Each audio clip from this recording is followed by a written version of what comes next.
अस्सलाम वालेकुम, welcome back to my channel Yes Academy. तो यहाँ पे मैं जर्नल ग्रुप का शेयर करने वाली हूँ आपके साथ 9th क्लास की डेट शीट, और इसमें मैं बहुत इंपॉर्टेंट पॉइंट्स आपको बताने वाली हूँ कि आप 9th क्लास का पेपर फर्स्ट टाइम दे रहे हैं। ठीक है, तो ये हमारे पास आ गई दूसरी डेट शीट जो कि है 8 मई से। ठीक है, यहाँ पे हमारे पास अगेन 4 ऑप्शन हैं, और 4 ऑप्शन क्यों हैं ये मैंने आपको ऑलरेडी बताए थे कि हमारे पास जब हमने एग्जामिनेशन फॉर्म फिल किया था तो 4 ऑप्शंस होते हैं। वो क्यों होते हैं अब हम देख लेते हैं। सबसे पहले बात, इवनिंग शिफ्ट की डेट शीट है, तो ये 2:30 बजे से 5:30 बजे तक की होगी। मॉर्निंग शिफ्ट में ऑलरेडी डिस्कस कर चुकी हूँ, 9:30 से 12:30 पेपर है, और उसमें आपने कौन कौन से पेपर देने हैं और क्या चीजें नहीं करनी वो मैंने आपको बता दिया है। जिन स्टूडेंट ने मॉर्निंग शिफ्ट में उनकी डेट शीट आई है तो आपने वो जाके देखनी है वीडियो कि आपने क्या क्या चीजें करनी है और क्या क्या चीजें नहीं करनी, कौन से पेपर में अपेयर होना है, कौन से में नहीं होना। अब बात कर लेते हैं इवनिंग शिफ्ट की और जर्नल ग्रुप की। ठीक है, रेगुलर प्राइवेट दोनों की सेम ही होती है। तो यहाँ पे हमारे पास आ गई 2:30 से 5:30 पेपर है। उसके अलावा यहाँ पे 4 पेपर्स के ऑप्शन है। ठीक है, तो ये चारों पेपर आपसे नहीं लिए जाएंगे, ये बेसिकली ऑप्शंस हैं। पहली बात, आपने उर्दू नॉर्मल का पेपर देना है। ठीक है, अगर आपने उर्दू नॉर्मल सेलेक्ट की है और अगर आप उर्दू बोलते हो, आपकी मदर टंग उर्दू है, तो आपने उर्दू में ही देना है। आप पाकिस्तानी हो तो आपने उर्दू में ही पेपर देना है। ठीक है, उसके बाद अगर आप उर्दू नहीं बोलते या आपकी मदर टंग उर्दू नहीं है या आप फॉरेन स्टूडेंट हो तो वो एक अलग केस है, उसको मैं बताती हूँ कि आपने क्या करना है। अब बात करते हैं सिंधी के कि सिंधी कौन से स्टूडेंट्स पेपर देंगे। तो सिंधी बेसिकली तो 10th क्लास में पढ़ाई जाती है, जो कि सारे ही स्टूडेंट देते हैं। लेकिन आपके पास 9th क्लास में सिंधी का ऑप्शन इस तरह से होता है कि अगर आप उर्दू नहीं बोलते और आपको सिंधी जो है वो ज्यादा अच्छी आती है या सिंधी लैंग्वेज आप बोलते हो, तो फिर आप उर्दू के बजाय सिंधी का पेपर देते हो, आपको बराबर मार्क्स मिल जाते हैं। ठीक है, एग्जामिनेशन फॉर्म फिल करते हुए भी उर्दू के बजाय सिंधी लिखना होता है, ताकि आपकी डेट शीट जो आए उसके अंदर भी सिंधी लिखा हुआ हो। ताकि जब आप अटेंडेंस शीट आएगी, जब आप पेपर देने जाओगे, तो उसके अंदर जब तक आपका नाम और रोल नंबर मौजूद नहीं होगा, आप साइन नहीं करोगे, तो आपका पेपर कंसीडर नहीं किया जाएगा। ठीक है, तो ये चीज आपने ध्यान में रखनी है। तो सिंधी और उर्दू का तो बात क्लियर हो गई। अब बात करते हैं ज्योग्राफी और पाकिस्तान की और इंग्लिश लिटरेचर की। तो ये दोनों चीजें, दोनों पेपर्स फॉरेन स्टूडेंट्स के लिए हैं। ज्योग्राफी और पाकिस्तान बेसिकली फॉरेन स्टूडेंट के लिए, यानी कि जो गैर मुल्की तलबा होते हैं, जो पाकिस्तानी नहीं होते, बाहर से पढ़ने के लिए आए हुए होते हैं, तो ये उनके लिए होता है। पीएसटी और ज्योग्राफी और पाकिस्तान दोनों अलग सब्जेक्ट्स हैं। पीएसटी आप मैट्रिक क्लास में पढ़ोगे, जब आप सारे ही स्टूडेंट के साथ पढ़ोगे, आप पाकिस्तानी हो और आपको वो पढ़ना पड़ेगा। ठीक है, अब बात कर लेते हैं 9th क्लास में ज्योग्राफी और पाकिस्तान का क्या काम है। तो ये काम है कि आप फॉरेन स्टूडेंट हो, ना ही आपको उर्दू आती है और ना ही सिंधी आती है, तो फिर आप ज्योग्राफी और पाकिस्तान के पेपर पे ऑप्शन पे जाते हो। ठीक है, अगर आप पाकिस्तानी हो तो आप ये पेपर नहीं दे सकते अनलेस कि आप बोर्ड से खास इजाजत ना लो। उसके अलावा चौथा हमारे पास है इंग्लिश लिटरेचर का। तो ये भी फॉरेन स्टूडेंट ही दे सकते हैं कि ना ही उनको उर्दू आती है ना ही सिंधी आती है, और वो पाकिस्तान स्टडीज भी मतलब खास तौर पे नहीं पढ़ सकते, तो फिर वो बेसिकली इंग्लिश लिटरेचर की तरफ जाते हैं। और ये भी फॉरेन स्टूडेंट के लिए है, और ये आपने एग्जामिनेशन फॉर्म में आई होप कि लिख ली होगी, जिन्होंने ये पेपर देना है और इजाजत ले ली होगी, तभी आप ये पेपर दे सकते हो, अदरवाइज आप नहीं दे सकते। अब बात करते हैं फ्राइडे को, 10 तारीख को आपका 3 से 6 पेपर है। उसकी वजह यह है कि फ्राइडे को ज़ाहिर नमाज वगैरह की वजह से लेट हो जाता है, तो इस वजह से 3 से 6 रखा है। ठीक है, स्टूडेंट्स भी पहुंचते हुए देर हो जाती है, टीचर्स को भी मैनेज करना मुश्किल होता है, तो ये फिर आपका 3 से 6 पेपर है। अगेन हर पेपर का टाइम पहले से देख लेना, आप देख सकते हैं आधे घंटे का डिफरेंस आ रहा है, तो ये आपने देख के जाना है, ये चीज आपने जहन में रखनी है। इसमें भी अगेन आपके पास 5 ऑप्शंस हैं। सिविक्स है, इलेक्टिव सिविक्स जो है बेसिकली आपके पास, हमारे पास जो चॉइस आती है वो उसमें से है। ठीक है, और ये भी मैंने आपको बताया था कि आप खास इजाजत के बगैर नहीं ले सकते। साइकोलॉजी हमारे पास है, ये भी आपके पास जो है बेसिकली बायो का, ये भी आपको खास इजाजत से ही पढ़ना होता है। हिस्ट्री ऑफ इंडो पाकिस्तान ये भी हमारे पास नहीं दे सकते। Food and nutrition theory for girls only. ठीक है, कंप्यूटर स्टडीज इलेक्टिव थ्योरी। ठीक है, ये सारे ऑप्शनल सब्जेक्ट्स थे, तो इसमें जितने भी जिन लोगों ने चूज किए हैं वो वही पेपर देंगे। ठीक है, तो जो भी आपका है एडमिट कार्ड के ऊपर आया है तो आपने वही पेपर देना है। उस मंडे को 13 तारीख का 2:30 से 5:30 पेपर है। आपने अपनी डेट शीट जरूर देखनी है कि इनमें से आपका कौन सा पेपर आया है, क्योंकि ये सारे ऑप्शन जर्नल के स्टूडेंट्स के लिए हैं, तो आपने सिर्फ अपनी डेट शीट मैच करनी है इसमें से कि आपका कौन सा पेपर आया है। इसमें से सारे में से सिर्फ एक एक पेपर आए होंगे आपके, तो वो आपने लेना है। 13 तारीख को आपका इंग्लिश पेपर है, जो सारे ही स्टूडेंट्स में कोई चॉइस नहीं है।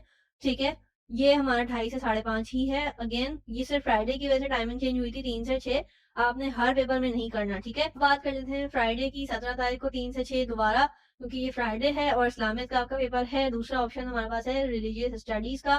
तो इस्लामियत वो स्टूडेंट देंगे जो मुस्लिम हैं और उन्होंने मुस्लिम पे टिक किया था और इस्लामियत का पेपर मेंशन किया था। एग्जामिनेशन फॉर्म भरते हुए। अगर आप नॉन मुस्लिम हो तो आपने नॉन मुस्लिम पे टिक भी किया होगा और आपने वहाँ पे मेंशन भी किया होगा कि रिलीजियस स्टडीज, क्योंकि ये सिर्फ नॉन मुस्लिम ही दे सकते हैं, ठीक है। और नॉन मुस्लिम भी वो जिन्होंने वहाँ पे मेंशन किया था, ठीक है। अगर आपने मुस्लिम पे मेंशन किया है तो फिर वो आपसे इस्लामियत ही दिलवाएंगे, ठीक है। तो ये आपने देख लेना है। मंडे हमारे पास 20th का है, 20 मई का, तो ये 2:30 से 5:30 है। और अब हमारे पास अगेन 3 ऑप्शन आ गए हैं। अब 3 ऑप्शन से आपने घबराना नहीं है, मैंने ऑलरेडी आपको बता दिया है ऊपर कि आपने बेसिकली इनमें से एक ही पेपर देना होता है जो आपके एडमिट कार्ड पे लिखा हुआ आएगा, यानी कि जो आपने एग्जामिनेशन फॉर्म में भरा है। हमें कमर्शियल ज्योग्राफी है, ज्योग्राफी इलेक्टिव्स है और क्लॉथ एंड टेक्सटाइल है, ठीक है। गर्ल्स ओनली, यानी कि ये सिर्फ गर्ल्स को ही ऑप्शन दिया हुआ होगा। बॉयज का ये इस तरह से जब एग्जामिनेशन फॉर्म भरे होंगे तो ये नहीं होंगे ऑप्शन, तो इसलिए बॉयज का पेपर ये नहीं होगा। उसके बाद वेडनेसडे की बात करते हैं 22 की, तो यहाँ पे 2:30 से 5:30 है। मैथ्स का पेपर, मैथ्स आप सबकी ही होगी, क्लास 9 के सारे स्टूडेंट्स की होती है। तो ये आपके पास आ गया मैथ्स का पेपर, आप इसको इंग्लिश और उर्दू दोनों में ही दे सकते हो। फ्राइडे अगेन आ गया, तो यहाँ पे 24 मई, जो कि 3:30 से 6 है, 3 से 6 बजे है, ठीक है। हर फ्राइडे की टाइमिंग चेंज है, आपने याद रखना है इसको। अब यहाँ पे अगेन 4 ऑप्शन आ गए हैं, तो आपको मालूम हो गया होगा कि आपने अपनी डेट शीट के हिसाब से देना है। यहाँ पे इकोनॉमिक्स है, मैनेजमेंट है, उसके अलावा इस्लामिक स्टडीज है और इस्लामिक हिस्ट्री है। अगर आप इस्लामिक पेपर दे चुके हो तो फिर आपका ये अपने हिसाब से ही होगा, यानी कि जो आपने एडमिट कार्ड पे मेंशन होगा आपके वही देना होगा। मंडे 27 में हमारे पास 2 तरह के पेपर्स हैं और ये अब हमारे पास 2 टाइमिंग्स भी हैं। तो अगर आपका ये वाला है तो ये 2 घंटे का पेपर है, और अगर आपका नीचे वाले यानी कि अरेबिक, पर्शियन या फिर ये हाउस अकाउंट्स है तो ये हमारे पास 3 घंटे का पेपर है। तो आपने अपना पेपर देख के जाना है कि कौन सा आपका पेपर है। उसके अलावा वेडनेसडे की बात करते हैं तो ये 2:30 से 6:30 आपका पेपर है। बेसिकली ये 4 घंटे का पेपर है, ज्योमेट्रिकल एंड टेक्निकल ड्राइंग का। और अगर आपका नॉर्मल पेपर है यानी कि चाइल्ड डेवलपमेंट का, मॉडल ड्राइंग का, तो ये हमारे पास 2:30 से 5:30, और आर्ट्स वालों का 2:30 से 4:30 है। तो ये आपने जरूर टाइमिंग देख के जानी है। 29 का काफी ज्यादा कॉम्प्लिकेटेड है, इसको जरूर जरूर देख के जाना। जो भी आपका पेपर हो उसकी अकॉर्डिंग टाइम जरूर देख लेना। उसके अलावा फ्राइडे है हमारे पास 31, 3 से 6 पेपर है। फ्राइडे की सारी टाइमिंग 3 से 6 है, और ये है उर्दू लिटरेचर का, सिंधी लिटरेचर का, इंग्लिश लिटरेचर का और आर्ट्स एंड मॉडल ड्राइंग का प्रैक्टिकल। तो ये इन चारों में से आपने देखना है कि आपने क्या फिल किया था और क्या एडमिट कार्ड पे आया है, उसी के अकॉर्डिंग इसको फिल कर देना और फिर उसी के अकॉर्डिंग अपना पेपर दे देना और टाइमिंग ज़रूर देख के जाना। उसके अलावा हमारे पास यहाँ पे जो मेन पॉइंट्स हैं वो ये हैं कि ये हमारे पास कुछ इंस्ट्रक्शन दी हुई हैं, कुछ इंपॉर्टेंट पॉइंट दिए हुए हैं। वो ये हैं कि बोर्ड्स पर्चों की तरतीब को बरकरार रखने का पाबंद नहीं है, यानी कि अगर इन केस कोई छुट्टी आ गई बीच में या कुछ भी किसी भी वजह से छुट्टी देनी पड़ गई तो वो फिर आगे पीछे कर सकते हैं। बोर्ड इस चीज़ को ये नहीं कहता कि अगर आज अनाउंस किया है तो आज ही होगा। अगेन अगर बोर्ड की तरफ से ऐसा होगा तो हर बच्चा अपने हिसाब से नहीं दे सकता, ये बोर्ड ही कर सकता है। उसके अलावा गलत या बेजोड़ मज़ामीन इम्तिहानी फॉर्म में रखने की वजह से उम्मीदवारों को पहुंचने वाले किसी भी एडमिट कार्ड के बगैर 30 मिनट से ज़्यादा ताख़ीर या पहुंचने पर उम्मीदवार को इम्तिहानी मरकज़ में नहीं जाने दिया जाएगा। बेसिकली अगर आप 30 मिनट लेट हो गए या अपना एडमिट कार्ड भूल गए या किसी और का लिया है या एडमिट कार्ड में कोई मिस्टेक हो गई, ये तीनों सूरत में आपको देने दिया जाएगा, यानी कि क्लासरूम में एंटर नहीं होने दिया जाएगा। अगर आप 9:30 बजे पेपर है फॉर एग्जांपल, या 2:30 बजे पेपर स्टार्ट है, तो 2:30 बजे से पहले पहले आपने वहाँ पे पहुँचना है। अगर आपका डिस्टेंस 10-20 मिनट का है घर से, एक पॉइंट ये है कि आपने चिट्ठी डाल चुकी होगी और आपका पता लग जाएगा कि बोर्ड आपका कहाँ पे पड़ा है। तो आपने क्या करना है कि ज़रूर 1 दिन पहले 2 दिन पहले जाके अपना सेंटर देखना है कि किस जगह पे है, कौन से इलाके में है और कौन सा रास्ता ज़्यादा ईज़ी रहेगा जाने के लिए, ठीक है। दूसरी बात ये है कि आपने 1 दिन पहले जाके देख लिया सेंटर, तो आपने उसके बाद क्या करना है कि अगर आपका डिस्टेंस वहाँ से 10 से 20 मिनट का है कि आपके घर से जो सेंटर है वो 10-20 मिनट दूर है, तो आपने क्या करना है कि बजे घर से निकल जाना है। 1:30 बजे आप निकलेंगे तो वहाँ पे 2 बजे तक लाज़मी पहुँच ही जाएँगे, ठीक है। तो फिर आपने क्या करना है कि 2 बजे से, क्योंकि वो सेंटर्स अक्सर ये होता है कि आधे घंटे पहले स्टूडेंट्स को अलाउ कर देते हैं कि वो अपनी क्लासों में जाएँ, उससे पहले वो चेकिंग भी करते हैं। तो चेकिंग में भी 10 से 20 मिनट कहीं नहीं गए आराम से लगते हैं। अच्छी तरह वो चेकिंग वगैरह करते हैं, फिर आपको क्लास में अलाउ करते हैं।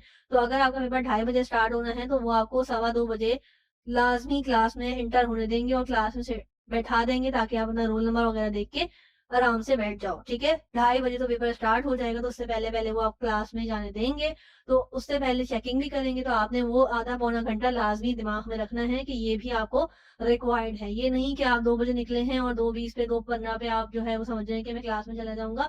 ऐसा नहीं होगा, क्योंकि आपने चेकिंग वगैरह भी करानी होती है और सीटिंग अरेंजमेंट भी देखनी पड़ती है, क्लासरूम देखना पड़ता है। सबसे बड़ी बात कि आपको वो सेंटर पता नहीं होता कि कितना बड़ा है, कितना छोटा है, कौन-सी क्लास कहाँ है, तो वो भी आपने देखना होता है। फिर उसके बाद आपने रोल नंबर ढूँढना होता है अपना सीट का, अपनी क्लास का, तो ये सारी चीज़ें भी होती हैं। तो ये भी आपने लाज़मी देखना है कि आपकी कोई गड़बड़ ना हो जाए, ठीक है? तो ये ज़्यादा इम्पोर्टेंट 3 चीज़ें मैंने आपको बता दी हैं। आई होप कि ये चीज़ें इम्पोर्टेंट रही होंगी, आपके लिए हेल्पफुल रही होंगी। इसको फ्रेंड के साथ शेयर कीजिएगा, दुआ में याद रखिएगा। टिल देन अल्लाह